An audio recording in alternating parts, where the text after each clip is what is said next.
자, 이번 시간은 정부가 부동산 시장에 직접적으로 개입하는 사례들 가지고 세 개를 봐야 되는데요. 공영개발 하나 있고요. 공공토지 비축이 있었고요. 공공임대주택의 공급이라고 하는 거.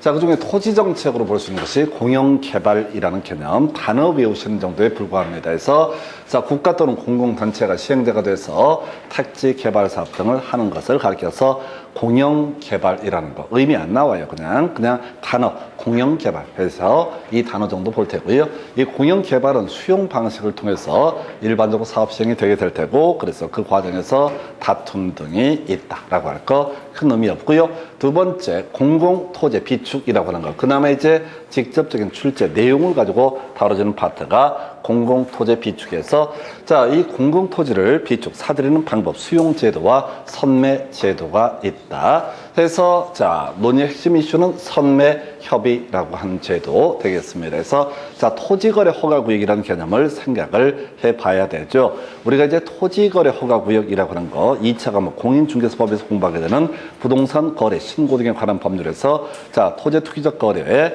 지금까지 급격한 상승 그리고 그런 우려가 있는 지역 등을 대상으로 해서 지정하는 것이 토지 거래 허가구역. 그래서 자, 우리 민법할 때 공부하는 주제죠. 갑과 을이라는 사람이 갑소유 X 토지를 을과 매매하는 계약을 체결을 한다 해서 계약 청약과 성락이 일치하게 되면 계약은 성립하게 될 것이다. 자, 그러면 이제 매도인의 입장에서 매수인에게 소유권 이전 등기를 해줄 의무를 지게 될 테고, 매수인의 입장에서 매도인에게 대금 지급 의무를 지게 된다. 그래서 이 계약이 유효하게 성립했을 때 매도인이 이유 없이 등기를 넘겨주지 않는다. 매수인이 이유 없이 대금을 지급하지 않는다. 그럼 각 상대방에 대해서 뭘 할 수 있다?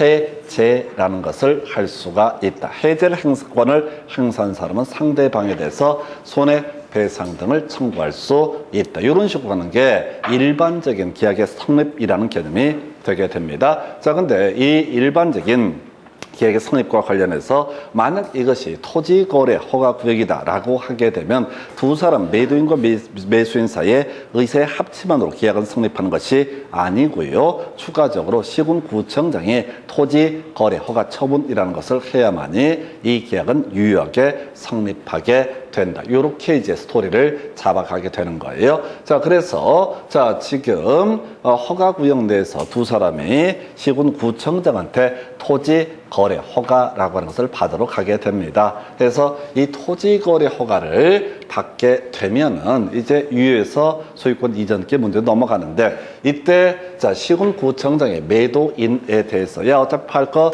우리에게 팔아보는 게 어때? 라고 물어보는 제도를 선매협의 제도, 먼저 선자 살매자 해서 더 중요한 것은 협의하는 제도, 강제적으로 팔게 하는 것이 아니라 협의하는 제도를 선매협의 제도라고 부르게 됩니다. 그런데 학계론에서 출제 이슈가 되는 것은 이렇게 선매협의 제안을 시군구청장이 했는데 또 토지공사가 했는데 요때 선매협의가 이루어지지 않는다. 매도인이 굳이 공적인 주택이 팔지 않겠다라고 나오게 되면 원칙으로 다시 돌아가서 허가나 불허가 처분의 문제로 연결되게 된다. 이걸 가지고 시험 문제를 구성할 때는 뭐라고 얘기를 하느냐, 바로 수용할 수 있다라고 해서 틀리게 구성하는 이슈가 될 것이고요. 그리고 더 하나 더 최근 문제 이슈가 됐던 것이 이 선매협의를 실질적으로 담당을 하는 사람은 토지주택공사가 담당을 하게 됩니다. 그래서 이 비축된 토지를 관리하는 것도 누가? 토지주택공사가 관리를 하게 된다. 현실적으로는요, 국가나 지자체가 수용하는 게 아니라 대부분이 공적인 업무는 토지주택공사가 담당한다. 뒤에서 문제 보시겠지만 이걸 가지고 지자체가 관리한다라고 해서 한번 틀리게 나왔던 어려웠던 지문이 있어요. 공공토지 비축에 관한 법률이라는 것을 봐야 하는 그런 영역이었었고요. 자, 그리고 나서 검토하게 될 것이 이런 게 있네요. 자, 정부가 부동산 시장의 공급자 입장에서 직접적으로 개입하는 방법이 바로 공공임대주택의 공급이라고 하는 거 해서 이 파트가 좀 어렵죠. 이 공공임대주택의 종류가 워낙 법에 따라서 많습니다. 그래서 이게 이제 영어 종류를 보니까 공공건설임대주택과 공공매입임대주택, 요건 단어만 보면 끝나는 거야.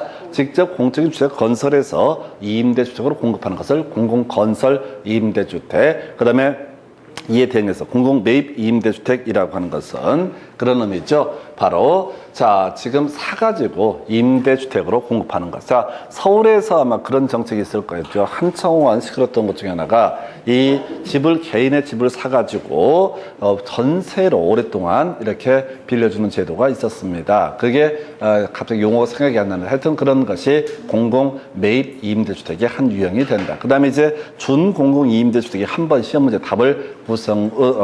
답으로 구성이 됐던 사례가 있는데요. 이 8년 이상이라고 해서 일반인 임대사업자. 그래서 이거는 공공 임대주택이 아니야. 근데 문제 구성할 때 낼 게 없다 보니까 준공공 임대주택에서 나중에 단기 들어가면 4년짜리 하나 나오고 다 8년이 기본이 된다. 큰 의미는 없고요. 지금 이제 흐름을 봤을 때 하나 주의하실 게 이게 공공 임대주택 공급에 따른 효과 단기와 장기로 구분을 하게 됩니다. 이걸 이제 좀 준비를 하셔야 돼. 지금 이제 이 문제를 제가 추천을 드리는 게 요 근래 안 나왔음에도 불구하고 최근에 금융론 파트에서 주택의 저당화 관련해서 MBS의 발행 관련해서 그 효과가 출제가 됐거든요. 같은 문제 맥락으로 보셔야 돼. 그동안에는 금융론 파트에서 그 MBB, MPTS, CMO 뭐 이런 것들을 가지고 정의를 가지고 문제 구성하다가 요 근래 30회 때 문제에서 저당의 유동화 관련한 효과 이게 나왔었거든요. 그래서 단기 효과, 장기 효과로 구분하게 되는데 결론만 기억을 하겠습니다. 이거 여러분들이 자 들으면 다 알게 되는데 실제 남는 게 없어. 그래서 단기적으로 자 가십시다. 공공 임대주택을 정부가 공급을 한다. 그럼 단기적으로 자 포인트는 민간 시장이야. 다 가십시다. 지금 시장, 일반 시장 기구에서 시장 임대료가 만약에 50만 원에 책정이 된다라고 한번 전제를 삼아 보겠습니다. 그런데 공공 임대주택이라고 하는 것은 보나마나 임대료가 공공임대주택은 임대료가 당연히 더 싸겠죠. 예를 들어서 40만 원이라고 한번 전제를 해보겠습니다. 그러면 이제 첫 번째 단기적부터 한번 보고 나서 정리해 볼까요? 자, 지금 임차인, 어떤 동네에 임차 수요가 100호가 필요한데 여기에 공공임대주택 20호가 추가적으로 공급이 되게 된다라고 한번 전제를 해보겠습니다. 그러면 이제 이 중에 100호 중에 20호가 어디로? 이쪽으로 들어가겠죠. 그러면 20호가 공실로 남게 되겠죠. 20호 공실로 남게 될 겁니다. 그래서 단기적으로 봤을 때 이 공공임대주택에 입주하지 못한 사람도 다 상대적으로 낮은 금액의 임대료를 내면 될 것이다. 왜? 공실이 있으니까 싸게 낼 거란 말이야. 싸게 내게 되면 예를 들어서 뭐 40만 원까지는 아니라 하더라도 뭐 43만 원, 42만 원까지 빠지는 경우가 있을 것이다. 그래서 단기적으로 사적 시장에 남아있는 사람도 다 임대료 하락 혜택을 얻을 수가 있다. 근데 이제 장기적으로 보게 되면 뭐 어떻게 된다고요? 이 20호 임대주택을 우리가 건축업에서 공부하는 용도 변경을 통해서 딴 걸로 바꿔버립니다. 돈이 안 되기 때문에 용도를 장기적으로 바꿔버린다. 그러면 다시 임대주택의 공급량이 줄어들게 될 것이다. 그래서 다시 가격은 상승하게 될 것이다. 그래서 민간 시장에 남아있는 임차인의 경우 장기적으로 보면 다 임대료 하락 혜택을 얻을 수가 없다. 그럼 이제 다른 과정을 보면 안 돼. 공공임대주택에 입주한 사람은 어느 쪽이 됐든 간에 무조건 임대료 하락의 혜택을 받게 되겠죠. 정부에서 40만 원 책정을 했으면은.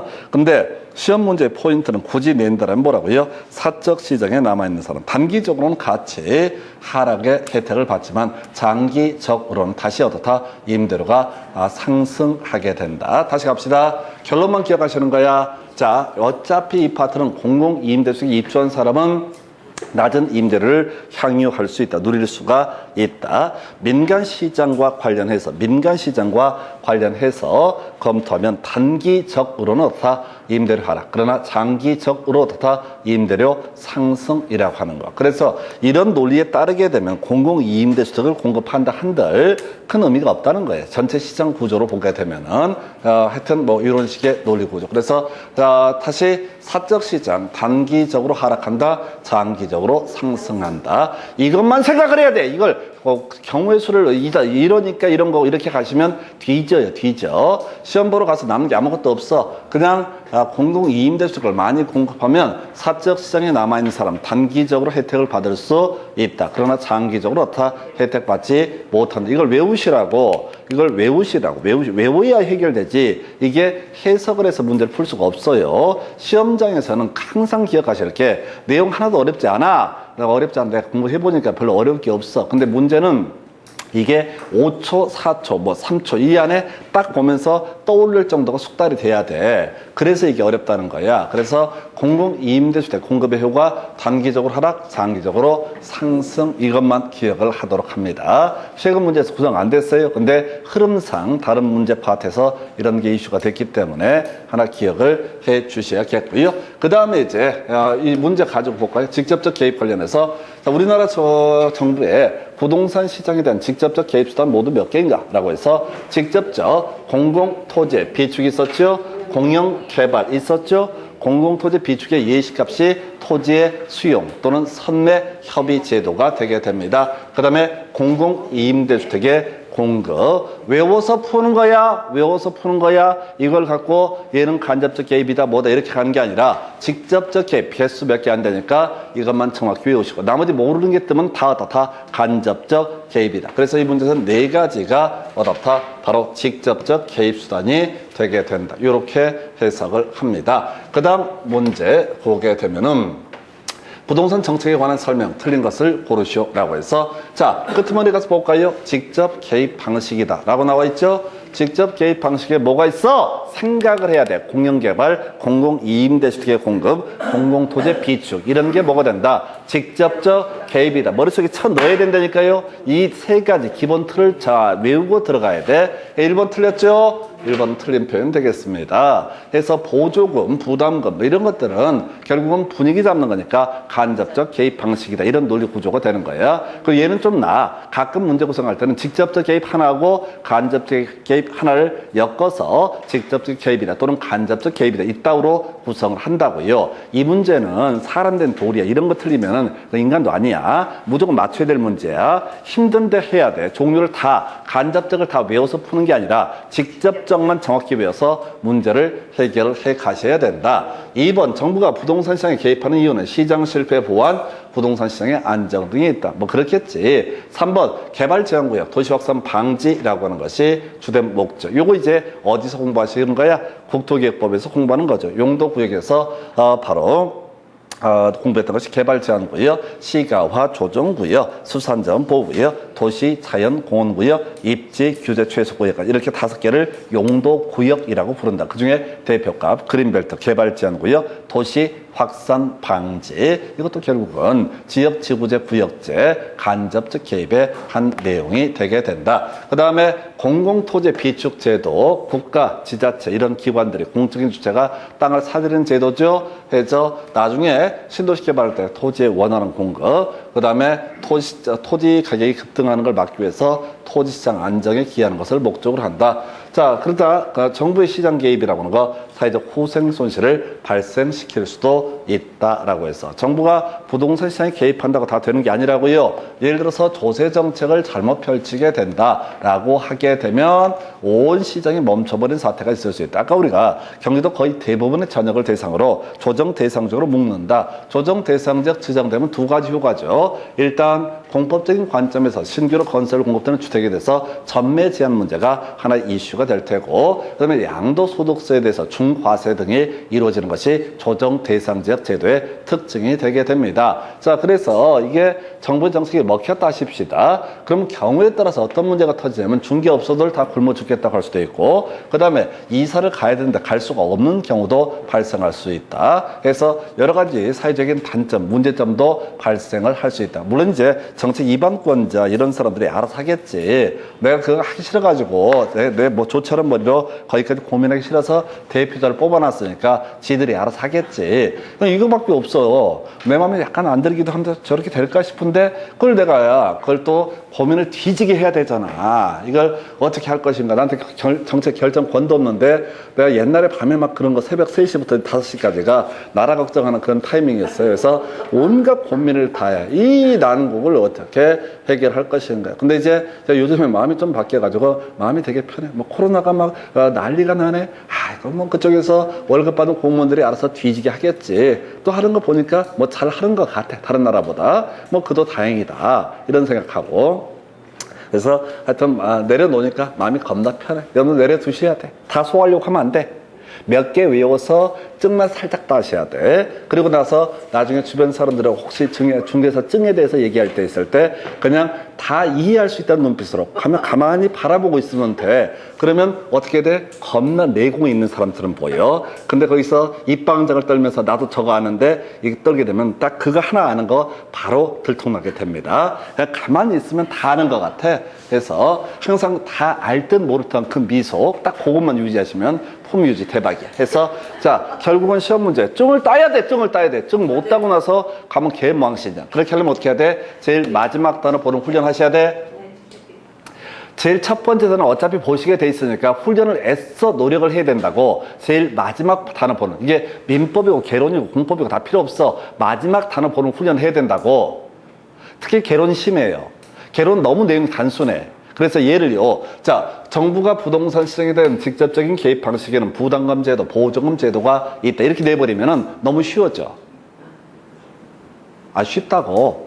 눈치를 바로 채버린다고. 직접적 개입이라는 단어가 나오면 공영개발, 공공토지 비축, 그 다음에 공공이임대주택 공급. 이게 외운 게 떠오른다고. 근데 먼저 훅 던져주게 되면은 이 얘기가 부담금이 뭔지 보조금이 뭔지 잘 모르겠어. 자신감이 없어. 근데 뒤에 직접적 개입 방식 나오게 되면은 직접적 개입 방식을 생각하는 게 아니라 보조금이 뭐지? 이 생각으로 옆으로 세버리는 거야. 부담금은 또 뭐지? 이렇게. 그래서 개론 문제는 내용 자체가 워낙 빈약하고 단순하다 보니까 결국 이제 점수를 나오게 만들어야 되잖아요. 점수를 좀 깎아야 된단 말이야. 합정들이 나오면 안 되니까. 그래서 얘들이 출제하는 기술이 뒤에다 키워드를 담아두는 방식 해서 애써 의도적으로 노력하셔야 돼요. 짧은 지식을 갖고 점수를 받아내려면 자, 자기가 외웠던 거 확인해 보는 게 필요합니다. 그래서 답은 이 정도. 그 다음 문제 가서 살펴보겠습니다. 자, 토지 비축 제도 등에 관한 설명 틀린 것은 해서 자, 보니까 직접적으로 자, 토지 비축 제도는 정부가 직접적으로 개입하는 정책 수단이다. 요거 맞죠? 앞에다 두니까 좀 편한 거예요. 이걸 뒤에다가 배치하면 좀 더 어려워져요. 결국은 이렇게 보시면 돼. 문장 호흡이 길어지면은 한눈에 그 문장을 소화를 못하기 때문에 사람들이 어려워하십니다. 그래서 방식은 항상 뒤부터 보는 훈련 하시게 되면은 키워드를 금방 잡아낼 수 있어요. 2번 토지 비축제도 필요성은 공적 기능이 확대됨에 따라서 커질 수 있다. 별 문제 안 되고요. 토지 비축사업은 토지를 사전에 비축해서 장래 공익사업의 원활한 시행, 토지 시장의 안정에 기여할 수 있다. 아까 나왔던 질문 그대로 깔아놓고 있고요. 토지 비축제도는 사적 토지 소유의 편중 현상으로 인해서 발생하는 토지 보상비 등의 보비용 문제를 완화시킬 수 있다. 이게 뭔 소리냐면은 미리 사둔다 이런 얘기야. 앞으로 10년 후에 신도시 개발할 것 같으면 미리 10년 전에 사둔다. 그러면 그 사이에 집가 상승분 세이브할 수 있다. 뭐 이런 식의 논리 구조입니다. 그리고 어려웠던 문제예요. 공공토지 비축에 관한 법령상이라고 되어 있죠. 이 법에서 이 관리의 주체는 누가? 토지주택공사가 관리한다. 지자체가 땅 사서 뭐 하겠습니까? 환장하지. 쓸모없는 거니까. 지자체 공무원이 그 땅을 갖고 뭐 하겠냐고. 개발 사업 하려면 또 돈 들어가고 등등등. 그래서 이걸 아주 어렵게 구성했던 그런 이슈. 그래서 이 문제는 사실은 1번부터 4번까지는 기존에 다뤄왔던 그런 주제예요. 쉽게 던져주는 그런 주제가 될 것이고, 그리고 나서 이 5번 지문을 겁나 어렵게 구성했던 사례. 사실은 이 문제를 풀어가는 테크닉은요, 1번부터 4번까지 의미를 정확히 새기는 게 이게 방법이 아닐까 싶습니다. 그래서 이렇게 설명을 드렸고요. 28회 답은 5번 이렇게 구성했고, 바로 이어서 이제 몇 가지 내용 확인하고 나서 끊어갈 거예요. 그래서 정부가 부동산 시장에 간접적으로 개입하는 방법 중에 하나, 바로 지역지구제라는 개념이 있게 됩니다. 그래서 이게 좀 어렵죠. 자, 최근에 문제가 두 문제가 직접 구성이 됐어요. 그래서 다시 갑시다. 정부가 부동산 시장에 개입하는 방법 중에 하나가, 간접적으로 개입하는 방법 중에 하나가 지역지구제라고 해서, 요거는 어디에서 공부하는 거냐면, 자, 공법, 국토기획법이라는 법에서 공부를 하는 내용, 똑같은 내용이니까 다시 보도록 합니다. 자, 우리 토지 소유자에게 어떤 규제도 하지 않게 되면 토지 소유자도 건물 시설을 지을 때 어떻게 한다고요? 건폐율 용적률을 신경 안 씁니다. 예를 들어서 이런 경우 볼까요? 자, 토지가 이만큼 100평이 있습니다. 하늘 위에서 봤을 때 가장 넓게 펼쳐진 면적을 건축 면적이라는 용어를 쓰게 됩니다.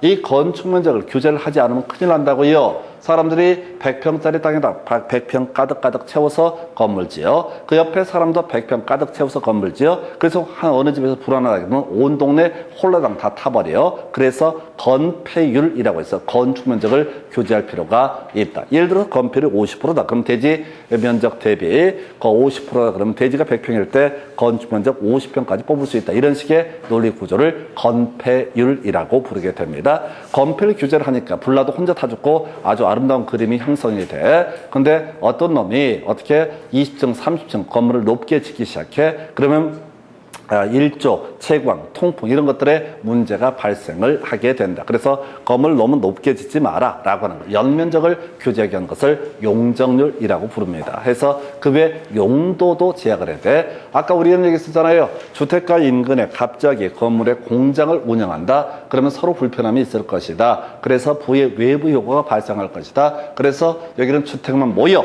여기는 공장만 모여. 이런 식의 논리 구조, 용도 제약. 이게 이제 자세한 내용은 국토기획법에서 하는 내용인데, 자, 그래서 각각의 토지에서 건폐율과 용적률과 용도 등을 규제할 필요가 있다라고 해서 국가에서는 자, 각 토지에 대해서 21개 중에 하나의 등급을 매겨서 건폐율과 용적률, 용도 제한을 일률적으로 규제를 하게 됩니다. 이걸 이름하여 용도지역제도. 해서 아까 용도지역은요, 자, 뭐 공공복리 증진이라고 하는 거, 뭐 이런 것들을 목적으로 지정을 한다라고 이렇게 설명을 드린 바가 있습니다. 그렇다 치고, 자, 용도지역이라고 하는 거, 용도지역. 자, 자세한 내용이라고 하는 것은 지금 이제 생략을 하게 될 텐데, 문제 보면서 설명을 드릴 텐데, 용도지역은 크게 도시지역, 관리지역, 농림지역, 자연환경 보전지역 이렇게 4개로 대비를 볼 수 있다. 근데 이 용도지역이라고 하는 거, 도시지역은 나중에 16개, 관리지역은 3개로 대비를 보게 된다. 그래서 요즘에 내지 않는 주제인데요. 용도지역은 중첩하여 지정할 수 없다. 21개 중에 하나만 정할 수가 있다. 이런 것을 우리가 용도지역이라고 부르게 됩니다. 자, 한편 용도지역에 따른 규제, 변화를 위해서 추가적으로 규제하는 것이 용도지구 제도가 되겠고, 용도지구는 필요하면 2개에서 4개 중첩하여 지정할 수 있다. 용도구역, 아까 용도지역이나 용도지구에 따른 제한을 강화 또는 완화, 즉 예를 들었던 것이 그린벨트, 개발 제한구역 등이 존재한다. 깊이 있게 안 나와요. 용도 지역만 좀 이슈가 되고 거의 출제가 안 돼. 그 다음에 지구단위 계획이라는 개념도 있죠. 그래서 어떤 토지에 대해서 건폐율과 용적률, 용도 제한, 용도 지역에 따른 규제 변화를 위해서 도시군 계획 수립 대상 지역 일부에 대해서 수립하는 계획을 지구 단위 계획. 근데 이거 지금 몰라요. 이 내용은 공법에서 이것만 가지고 거의 이틀 가까이 한 3시간 이상 설명을 해야 되는 내용이 바로 지역, 지구, 지구 단위 계획, 구역 이런 주제가 되게 됩니다. 그래서 결론적으로 이런 지역, 지구자는 뭘 하자는 거다? 부의 외부 효과를 제거 또는 완화하기 위해서 주택은 주택끼리, 상가는 상가끼리 하게 되면 섞이지 않게 될 것이다. 이런 논리 구조. 한편 토지적 성평가 별로 중요치 않아요. 용도 지역을 정함에 있어서 이 토지 용도적을 뭐로 정할 건가? 이것을 검토하는 과정, 이 과정을 가리켜서 토지 적성평가. 좀 이따 지문 나올 텐데 비고 가셔야 돼. 대신 공법에서 토지 적성평가, 환경성 검토를 생략할 수 있다라고 하는 거 기억 한번 해보실까요? 오지라고 하는 거. 오지 기억나세요? 5년 내에 한 번 했을 때 또 지구 단위 계획 등과 관련해서라도 다 토지 적성 평가를 생략할 수 있다. 그래서 나중에 공법할 때 오지 겁나 빨라 오지 겁나 빨라 오지 이렇게 설명을 드린 바가 있습니다. 그래서 이 정도 자 있게 되겠고요.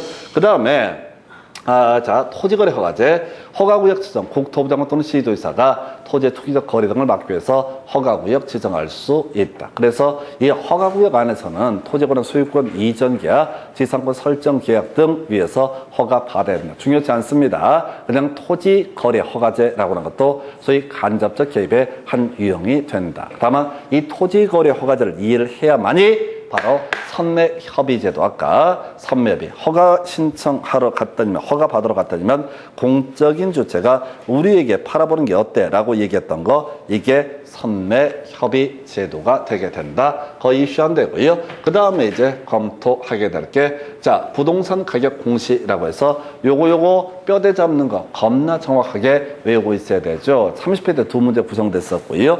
이 부동산 가격 공시라고 하는 것은 나중에 자, 감정평가론 할 때 따로 공부할 것 중에 하나가 부동산 가격 공시제도. 앞에서 우리가 이런 얘기를 했었죠. 자, 현실의 부동산 시장이라고 하는 것은 정보의 비대칭성이라고 해서 이 정보가 부동산 가격이 제대로 반영이 되지 않는다. 그래서 정부에서는 토지, 단독주택, 공동주택 등에 대해서 아예 가격을 알려주게 된다. 이걸 우리가 부동산 가격 공시제 해서 토지는요, 두 단계죠. 먼저 표준지 공시지가라고 하는 것을 결정 공시를 하게 된다. 국토부 장관이 전국에 50만 필지에 대해서 가격을 매겨놓은 것을 뭐라고 한다? 표준지 공시지가라고 부르게 된다. 이에 대응해서 개별 공시지가라고 하는 거 시군구청장이 자신의 관할구역 안에 있는 나머지 토지에 대해서 표준지 공시지가를 기준으로 해서 지금 나머지 토지에 대해서 가격을 다 매기게 되면 그걸 뭐라고 한다?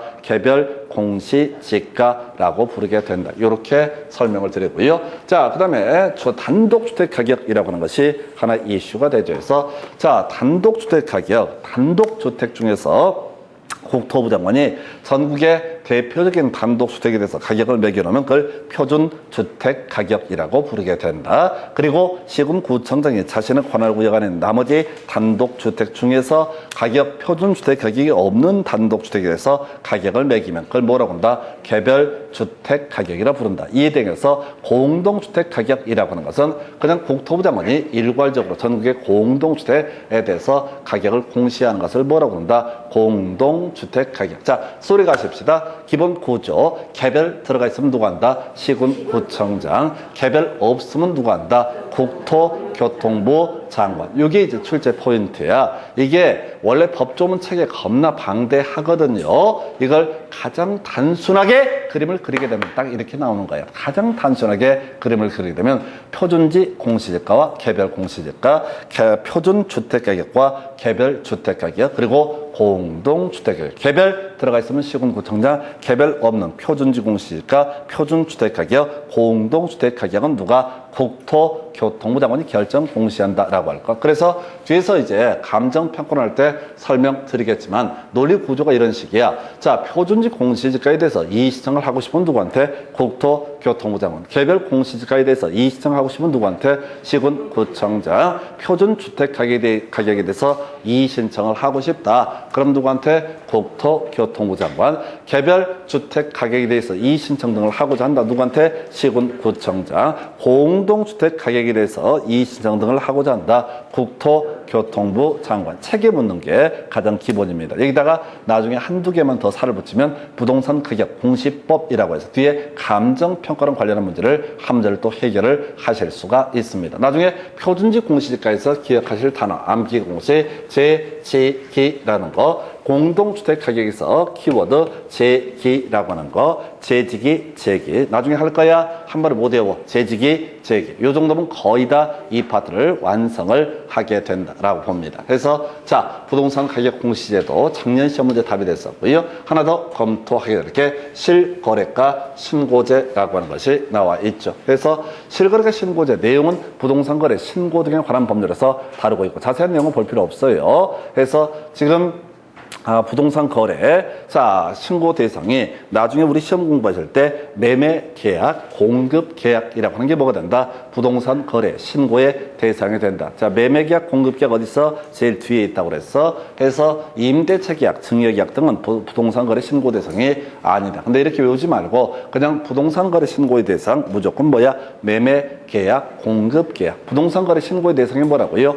매매 계약, 공급 계약. 내용 쫓아가지 말고 그저 매매 계약, 공급 계약이 뭐가 된다? 신고 대상이 되게 된다. 자, 그래서 신고, 거래계약 체결일부터 30일 내에 자, 부동산 등 소지에 관할 신고 관청에다가 부동산 거래 신고를 하게 될 것이고요. 그러면 이제 시군구에서 이게 적정한 가격이다, 실거래가다라고 판단이 되게 되면 바로 검증 등의 과정을 거치는 것도 나오는데 그건 이제 나중에 세법할 때 다시 한번 지적을 하실 주제. 자, 별 내용 없어요. 그냥 30일 이런 것들이 있겠고요. 바로 실거래가 신고제, 시군구청 구청장한테 하게 된다. 나중에 2차 과목에서 따로 공부하실 주제. 그 다음에 이제 검토 드리게 될 주제가요. 자, 토지정책 중에서 개발 부담금, 재건축 부담금이라는 주제. 아까 설명드렸어. 자, 개발 이익 또는 재건축을 통해서 얻게 된 이득의 일부를 얻어다 토에 내는 제도. 이게 개발 부담금, 재건축 부담금. 이게 나중에 자꾸 용어가 헷갈린다고. 개발권 양도제, 얘랑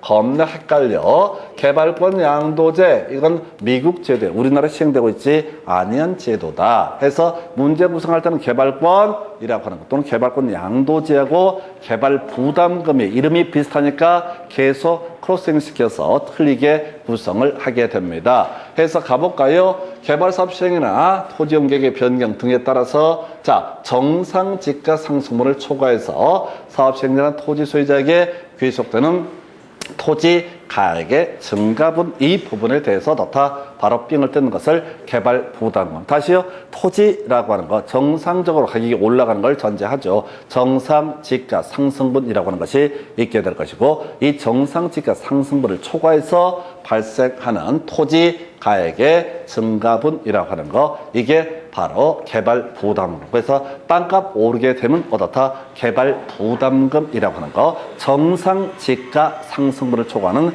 바로 토지 가액의 상승분을 얻었다. 바로 개발 부담금으로 삥을 뜯게 된다라고 이렇게 봅니다. 이에 비해서 재건축을 통해서 얻게 되는 똑같은 논리 구조야. 정상 주택 가격 상승분을 초과하는 주택 가액의 증가분, 토지 가액의 증가 부분에 대해서는 개발 부담금, 주택 가액의 증가 부분에 대해서는 다 재건축 부담금. 작년인가 그런 거 나왔죠. 재개발할 때도 재건축 부담금을 부과한다. 아니지. 그냥 재건축할 때도 다 재건축 부담금을 부과한다. 자, 우리 한번 기억해 볼까요? 지난 시간에 공부했던 거. 자, 개발론에서 정비 사업의 분류라고 했을 때 제일 달동네에서 시행됐던 사업을 뭐라고 한다? 주거 환경까지 나도 알아. 근데 뒤에가 문제지. 개선 사업이라고 하는 거. 요거에 실수하기 덜 하기 좋다고 문제 구성할 때 꼭 주거환경 관리사업 이따구로 1번에 깔아놔. 그럼 매번 당해. 그리고 나중에 결과 안 좋으면 내 실수라고. 실수가 아니라 실력이 없는 거야. 이건 포인트가 되는 거야. 그 다음에 가운데 동네에서 이루어지는 게 뭐가 된다? 재개발. 평지에서 이루어지는 게 뭐가 된다? 재건축. 여기까지는 대답 잘하지. 그림을 보면 아니까. 그래서 키워드를 외워야 돼. 주거환경 개선사업 뭐라고 하세요? 저단이라고 하는 거 나왔었죠? 저소득과 단독주택 재개발은 뭐 있어요? 바로 열상해서 열악하고 상업지역. 재건축은 뭐라고 그랬어요? 양호라고 하는 거. 이거 외워야 된다고. 이거 외워야 돼. 머리가 장난이 아니라고요. 이건 인간된 도리야. 물론 확률상 올해는 안 나올 것 같긴 한데 어찌됐든 우리가 뭐 나올까 안 나올까 찍어서 푸는 거 아니거든요. 기본 데이터는 알고 들어가야 돼. 저단 열상 양호. 뭔 얘기하다가 재건축 부담금 얘기를 하다가 이 양원지역 정비 기반설이 양원지역에서 시행하는 재건축 과정에서 정상 주택 가격 상승분을 초과하는 주택가액의 증가분에 대해서 다 재건축 부담금을 내야 된다. 법조문은 그런 식입니다. 개발 부담금은 국가라는 표현을 쓰고 있고, 자, 초과이익 재건축 부담금은 국토부 장관이라는 표현을 쓰고 있는데, 그 차이 내지 않아. 그 차이. 학계론에서는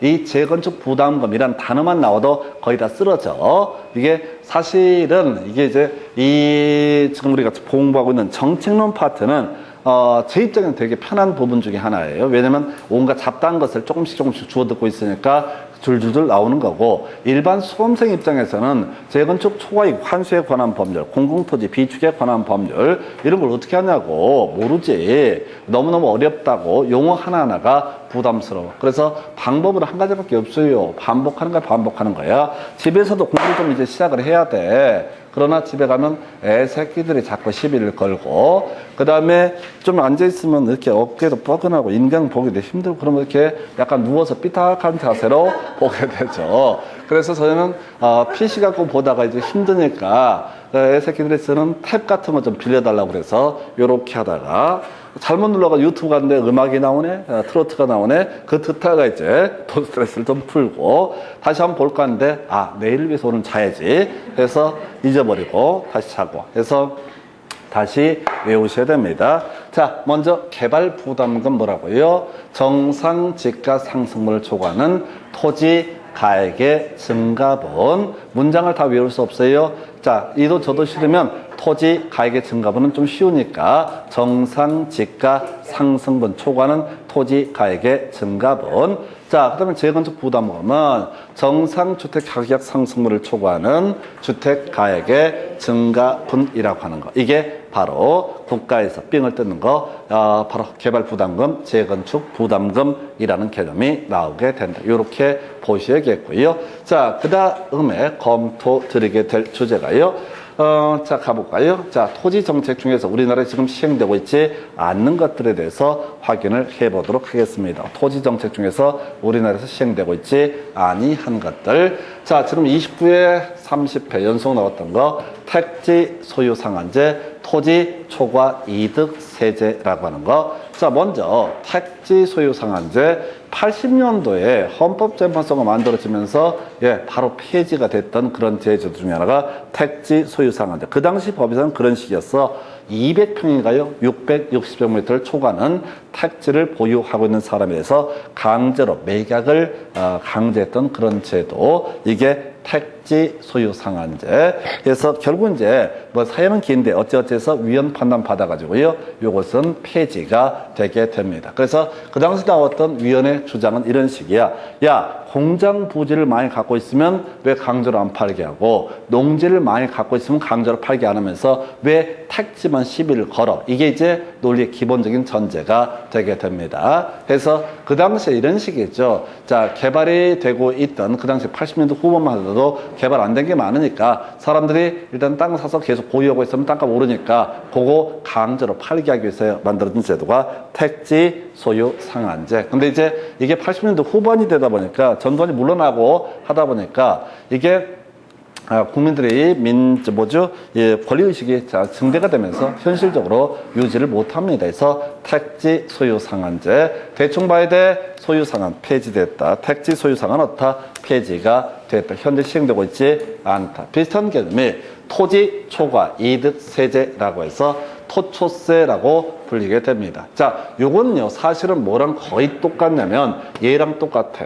바로 자, 개발 부담금 제도와 동일한 논리 구조야. 개발 부담금이 뭐라고요? 정상지가 상승분을 초과하는 토지 가액의 증가분에 대해서 부담금이라는 형식으로 삥을 뜯게 된다. 자, 지금 세금하고요, 토초세하고요, 개발 부담금은 논리가 똑같습니다. 갑자기 개발 때문에 이익을 받게 된 사람 혼자 처먹지 말고 어떻게 해라? 일부를 토해내라. 이런 제도인데, 세금과 부담금의 차이가 뭐냐면, 세금은요, 내게 되면은 의무입니다. 그래서 어떤 반대급부도 주어지지 않습니다.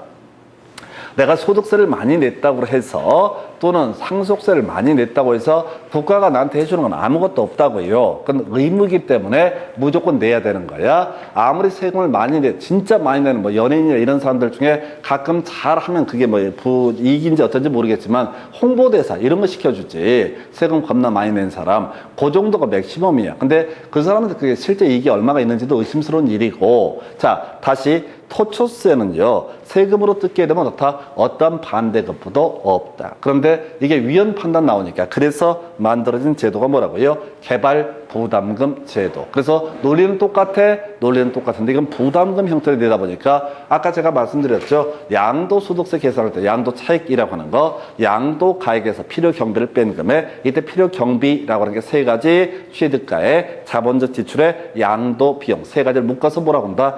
필요 경비라고 부르게 된다. 그래서 이 필요 경비와 관련해서 지금 재건축 부담금을 내잖아요. 개발 부담금을 내잖아요. 나중에 이 아파트를 재건축해서 팔잖아요. 그때 양도소득세 좀 적게 낼 수가 있다. 이런 논리 구조가 개발 부담금, 재건축 부담금에 관한 의미가 되게 됩니다. 어쨌든 논리 구조는 토초세라든가 개발 부담금은 구조가 똑같은데 왜 개발 부담금이나 재건축 부담금은 합헌 판단을 받게 되는 거냐라고 했을 때 나중에 양도소득세 좀 세이브할 수 있는 그런 기회가 부여가 되기 때문에, 만약에 이게 세금 형태로 뜯어내잖아요. 그러면 반대급부가 없기 때문에 소위 미실현 이기단자, 과세 이런 식으로 가서 이거 위헌 판단 나오게 돼요. 그러니까 정부 당국에서는 이제 머리를 쓰는 거지, 이거 돈을 뜯어내긴 내야 되는데 그냥 가버리면 토초세 이런 형식으로 구성을 해버리면 위헌 판단 나오는 거 아니까 어떻게 한다? 부담금 이런 형식으로 구성을 하고 있다. 어쨌든 토초세와 택지 소유 상한제는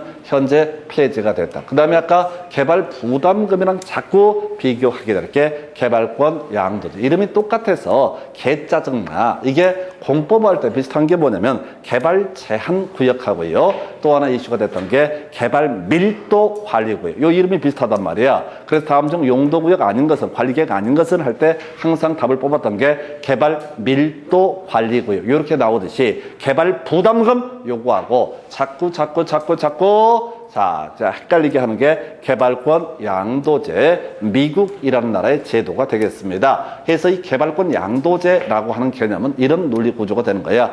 토지 소유자, 개발권 양도제라고 하는 것은 자 미국에서도요 규제받는 지역이 있을 테고 개발 가능한 토지가 있다. 이 규제받는 지역이라고 전제했을 때 이 지역 내 토지 소유자한테 국가에서 권리를 하나 주는 거야. 개발권이라는 권리를 하나 부여를 해. 그럼 이 개발권을 서로 사고 팔 수가 있다. 그래서 내 땅 개발을 못 하더라도 이 개발권을 딴 놈한테 개발 가능한 토지를 가지고 있는 사람이 팔면 개발 가능한 토지를 가지고 있는 사람은 좀 더 높게 건물을 지을 수가 있고 나는 개발권을 팔아가지고 규제받는 것을 보전을 받을 수가 있다. 이걸 뭐라고 한다? 개발권 양도제. 그러나 우리나라에서는 현재도 다 시행되고 있지 않다라고 하는 거. 이게 이제 제가 전에 말씀드렸던 것 같은데 토지 관련 논문들의 거의 대부분 99%의 마지막 결론은 항상 그런 식이야. 개발권 양도제 도입을 서둘러야 된다. 왜? 우리나라에서 현재 시행되고 있지 않기 때문에. 그래서 자, 뭐 도입을 서두르고 말고는 알아서 할 문제고 이건 시행되고 있지